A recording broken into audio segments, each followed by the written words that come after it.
Aloha, I'm Brickwood Galuteria. Welcome to Kupuna Power, a show for and about seniors. As always, we display the senior helpline phone number, 768-7700. The Aloha Statesman, Daniel Akaka, served Hawaii in the United States Congress from 1976 through 2012 and was the first U.S. Senator of Native Hawaiian ancestry. Born in Honolulu, he served in the U.S. Army Corps of Engineers during World War II. He attended the University of Hawaii, where he received his bachelor's and master's degrees. Originally a high school teacher, he went on to serve as a principal for 6 years. In the 70s, he served in various governmental positions and was first elected to the United States House of Representatives in 1976. Representing Hawaii's 2nd Congressional District, he served for 13 years. In 1990, he was appointed by then Governor Waihee to the U.S. Senate to succeed Sparky Matsunaga. Senator Akaka would later be re-elected to 3 full terms. He chaired 2 very important committees that affected Hawaii. Committee on Veteran Affairs, where he created an unmatched record of new laws affecting veterans' health care and compensation benefits, such as his creation of the Office of Minority Veterans in the U.S. Department of Veteran Affairs, and the establishment of Hawaii's first DVA Medical Center at Tripler Army Medical Center in Honolulu. Also, his leadership with the Committee on Indian Affairs, where he was clear on his support of indigenous rights for Native Americans, Native Alaskans, and of course, the Native Hawaiian, through the Akaka Bill, or the Native Hawaiian Government Reorganization Act. In March 2011, he announced that he would not run for re-election in 2012.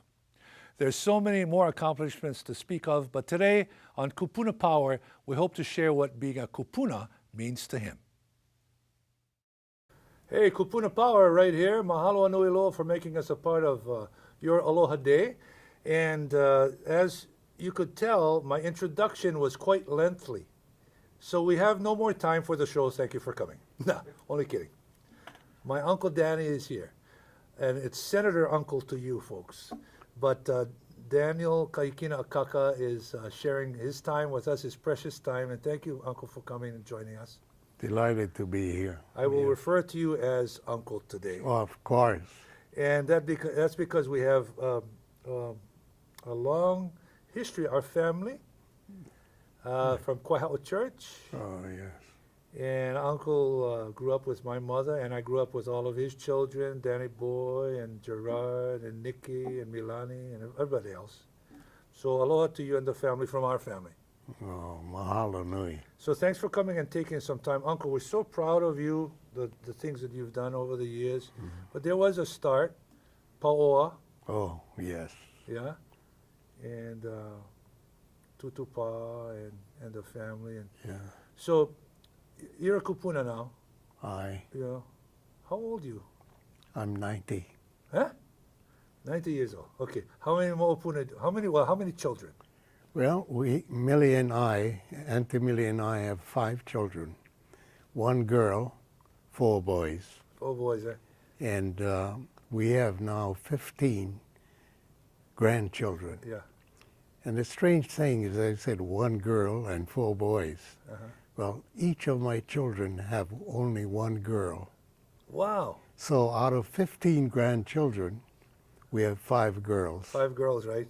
And now we're into great-grandchildren. And that's a reason, partly, why it helped my decision to retire. To come home. Because I wanted to come home and get to know my mo'opunas. Sure. And for them to get to know me and Auntie Millie. And so I must tell you, in the last 2 years, that's what has been happening. Yeah. So you retired in 2012. Yes. From the United States Senate. That's correct. And you were serving in the state Senate for 3 or 4 terms? 3.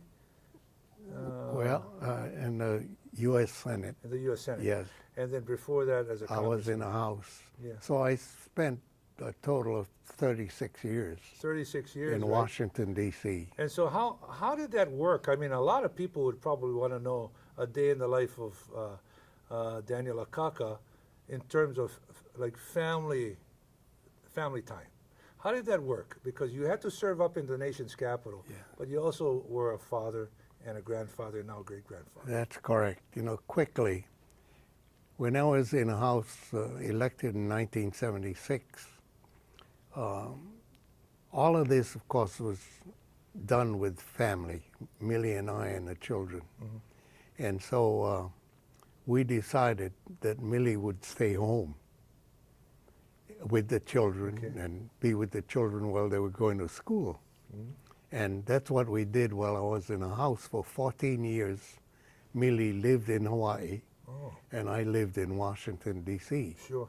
So to keep in touch with the family and to keep in touch with my recipients, I would come back to Hawaii twice a month Okay, twice. from Washington, D.C. That's a grueling trip. It is, yeah, it was. And I didn't realize that all the years I was up there, I would come back to Hawaii as frequently as I could. Not as much as during the time I was in the Senate, but in the House, twice a month I was in Hawaii. And I felt kind of good because every 2 years I had to run in the House.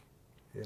And so for me, as soon as I got elected, I had to sort of begin my Run campaigning for the next election. Yeah, I understand that. So this was part of it. You know, I'd come home and meet the people.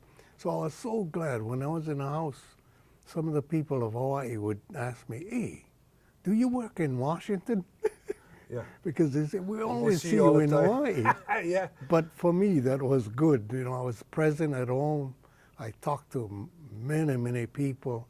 But for me, it helped me with my work and my help for Hawaii. Yeah, keep you in touch, yeah? Yes, and so after doing that for 36 years, I wanted to come on to my 18th great-grandchildren 18 great-grandchildren. right now, and it's still growing.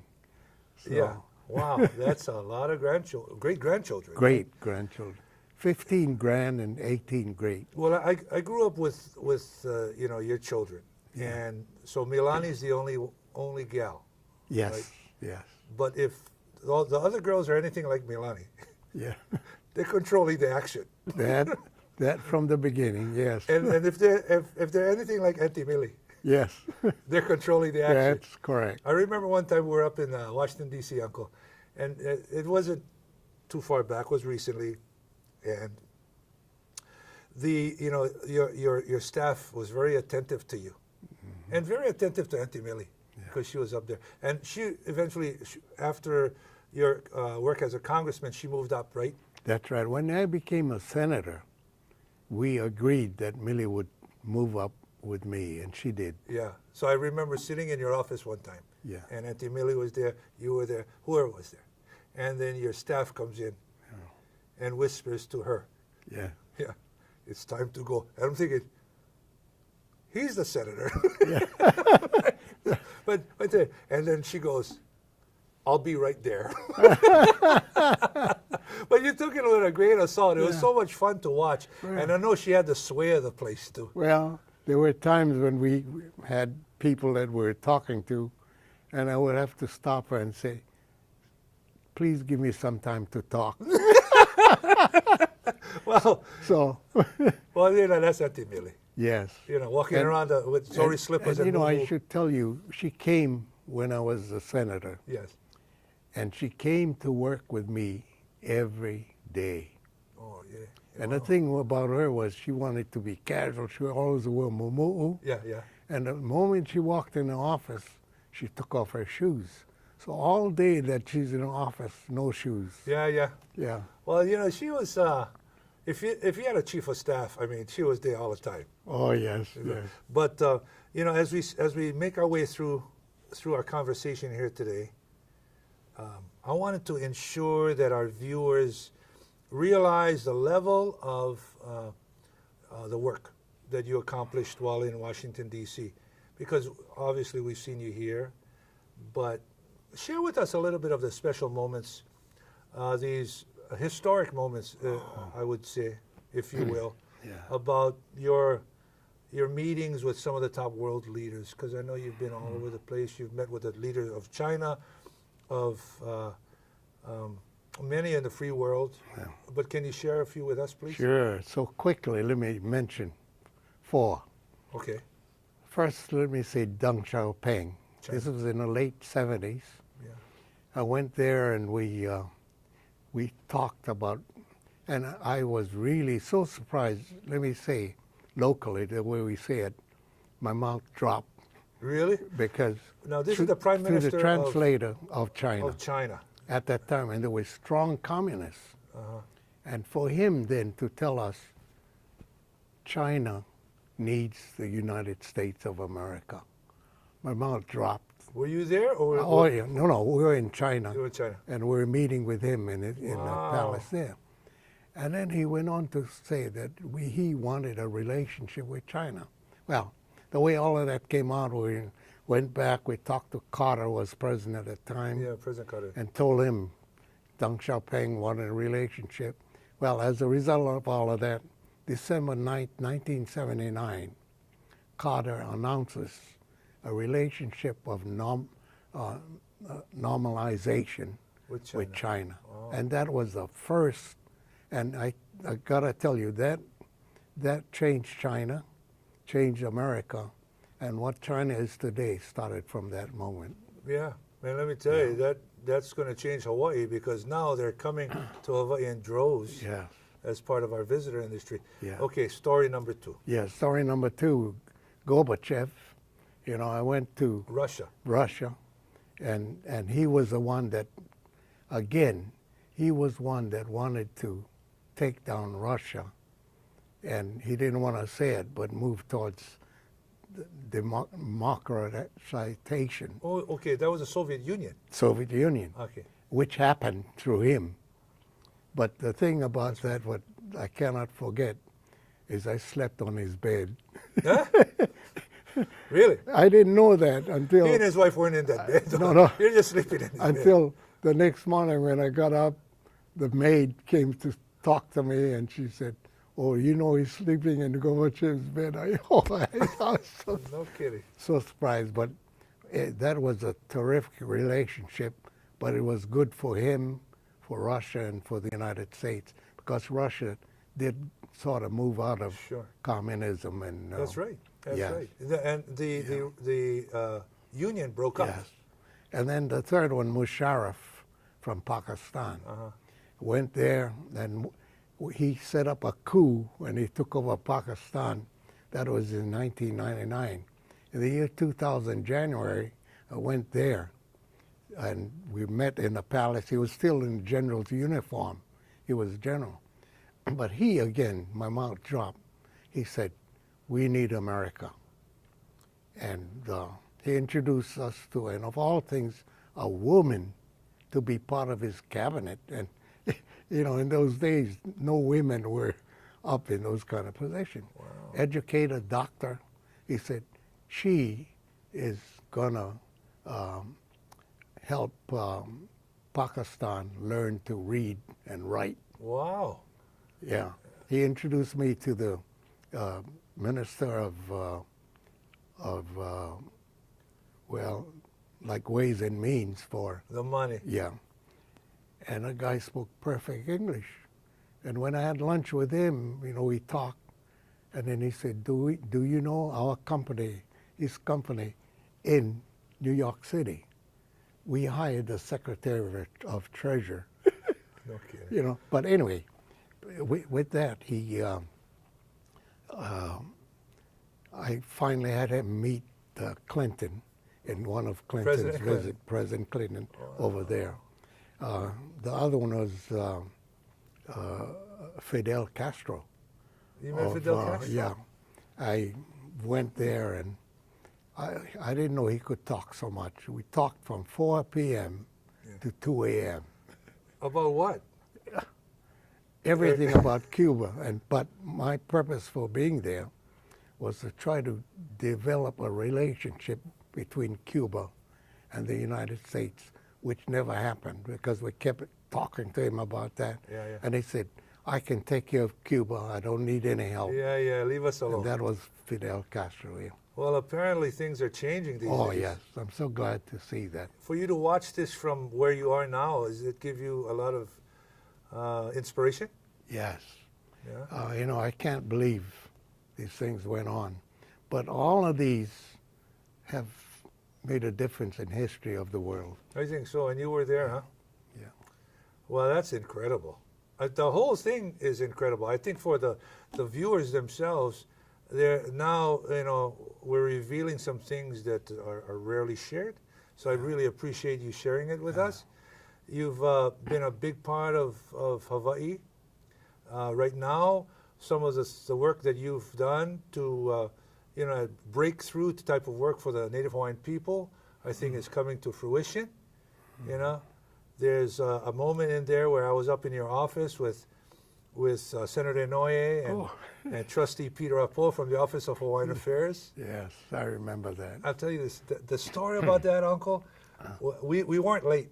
We were actually a little early, but we were waiting out in the lobby. Aye. You and Senator Akaka, Inouye rather, what you were doing is you were signing the Kanai'olovalu roll. Yes, You know? right.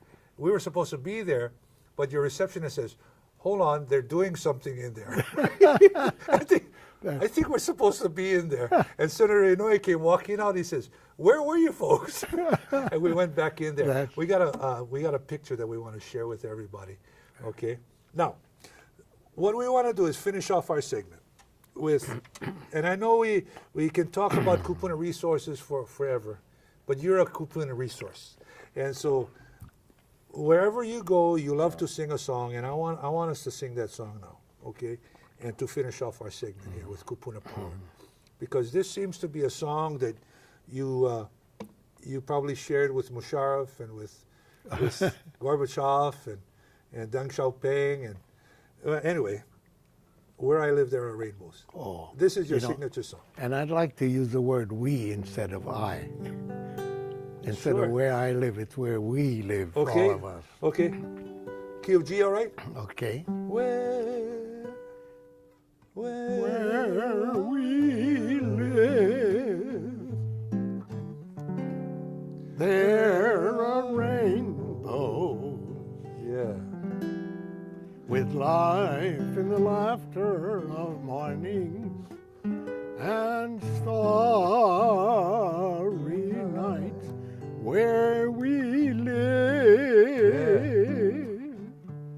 there are rainbows with flowers full of colors, our children, and birds filled with song.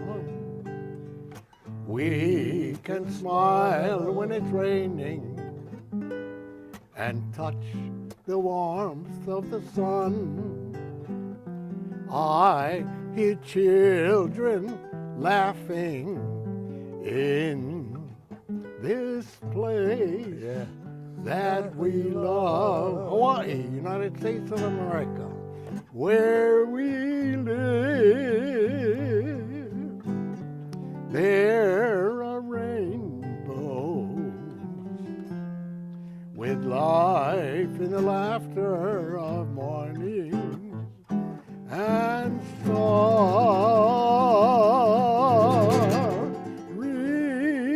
night. Thanks, Uncle. Kupuna Power. Aloha.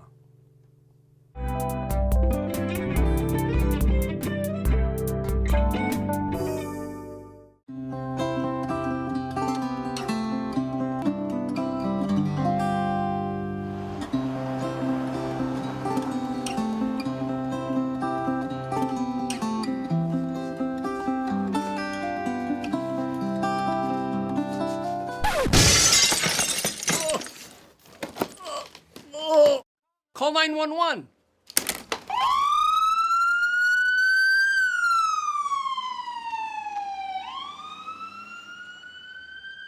Aloha. Every hour, 24 hours a day, 7 days a week, a senior, like you and I, is transported by an ambulance to a hospital because of a fall injury. Many never get to go home or regain full independence. You can prevent falls and stay independent by taking simple precautions. To avoid the fall you just witnessed, just be aware and always look where you walk.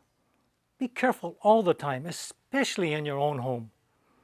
To repeat, every hour, 24 hours a day, 7 days a week, a senior fall injury is transported to an emergency room. That's over 8,700 per year in Hawaii. That's too much. You and I have to stop falling.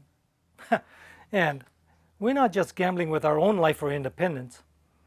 Oh no, your family, your spouse, your children, even your grandchildren will also suffer. So, we're going to talk about 4 basic things you can do to prevent falls. First, some medications cause dizziness which can lead to falls. If you take more than 4 prescriptions, that is a warning sign. In addition, over-the-counter meds such as allergy or cold and flu medications and even cough syrups can combine with your prescriptions and cause dizziness or drowsy feelings that could contribute to a fall. Supplements such as ginseng, ginkgo root, and bilbao may be equally dangerous if taken in combination with your medication. Be proactive and prevent a fall. Simply make an appointment with your doctor or pharmacist today to review your medications, including any over-the-counter drugs and supplements. Second, maintaining good vision helps with balance and safety. As we mature, our eyesight changes. It sometimes changes so slowly we don't realize how bad our vision may have become. All kinds of problems with eyesight come with maturity. Cataracts can cause cloudy, blurred vision. Glaucoma causes severe damage, and you may not even know you have it. Floaters or tiny spots or flecks that float across your eye can be harmless, but it may be an indication of more serious eye damage. And as we age, our eyes cannot gather as much light as they used to, so we see the world darker. You need to increase the light in your house. Make your lights brighter. Always turn on a light when you get up to go to the restroom at night. Even better, install night lights. Be proactive and prevent a fall. Have your eyes checked at least once a year. Third, we all must stay active. We have to keep moving because balance and strength are essential to preventing falls. Be active and do simple movements every day to prevent a fall. Walk and walk and walk safely, or play in the garden, or exercise with friends, and swim, and start a program like Tai Chi as it is proven to be the best for fall prevention and balance. Stay active. If we don't use it, we lose it. Fourth, remove fall hazards. Make your home safer by keeping pathways clear and the floor free of objects. Clutter, electric cords, and loose throw rugs can be a dangerous combination. Whether or not you have been living in the same house for years, you and I must be very careful and watch where we walk. If you have grandchildren, they might have accidentally left a toy to trip on.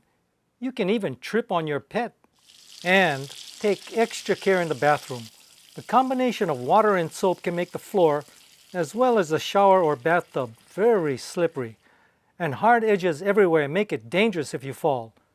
Install grab bars in the shower or tub. They can save your life or prevent a serious injury. Be extra careful around stairs. Hold the handrail, or install a new one if none exist. If you want to live alone, safely, install and use an electronic call device. There are many types on the market. Find the best for you and your loved ones and have it installed. A simple push of the button will result in an immediate response in the event you fall or experience an emergency. Hello, we got your signal. Is everything all right? It is all about independence. This device makes it safer to live alone. Bottom line, we, you and I, need to take responsibility for our own safety and we can prevent falls. Let's not allow our best years to crumble due to a preventable mistake like falling. Practice safety in a safe home. We can prevent falls and stay independent by taking simple precautions. Here is a summary of the 4 main fall prevention tips. Some medications cause dizziness, which can lead to falls. Be proactive and prevent a fall. Simply make an appointment with your doctor or pharmacist today to review your medications, including any over-the-counter drugs and supplements. Maintaining good vision helps with balance and safety. Be proactive and prevent a fall. Have your eyes checked at least once a year. Balance and strength are essential to preventing falls. Be active and do simple movements every day to prevent a fall. Walk, garden, do yoga, swim, dance, or start a program like Tai Chi. Make your home safer by removing fall hazards, like keeping pathways clear and the floor free of objects. Visit www.nogethurt.hawaii.gov for a home safety checklist. For further information, call the Department of Health Injury Prevention Program at 733-9202 for fall prevention information and programs. Here is a quick look at the 4 things you and I can do to prevent falls. 1. Check our medications. 2. Make sure we get an annual vision check. 3. Figure out a way to stay very active in a fun way. And finally, 4. Make our environment safe and secure with no fall hazards, with grab bars in the bathrooms and an electronic call device to use. It's proven. These tips save lives. But you have to do it. The buck stops right here. Promise. I will do everything I can to prevent a loved one or myself from falling. Thanks for listening. Aloha and mahalo.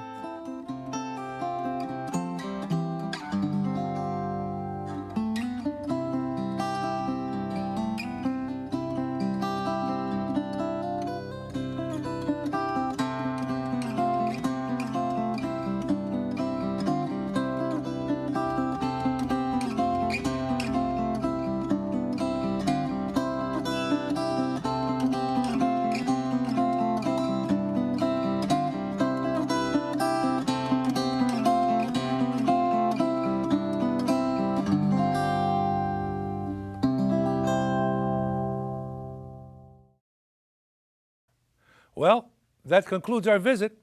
Did you find your kupuna power in today's show? Mahalo to Senator Daniel Akaka for stopping by and sharing his precious time with us. Hawaii will always be grateful for the years of service he's given to us in Washington, D.C. Mahalo with gratitude to our beloved Aloha statesman, Daniel Kahikina Akaka. I'm Brickwood Galuteria. Join us next time for another episode of Kupuna Power. Aloha.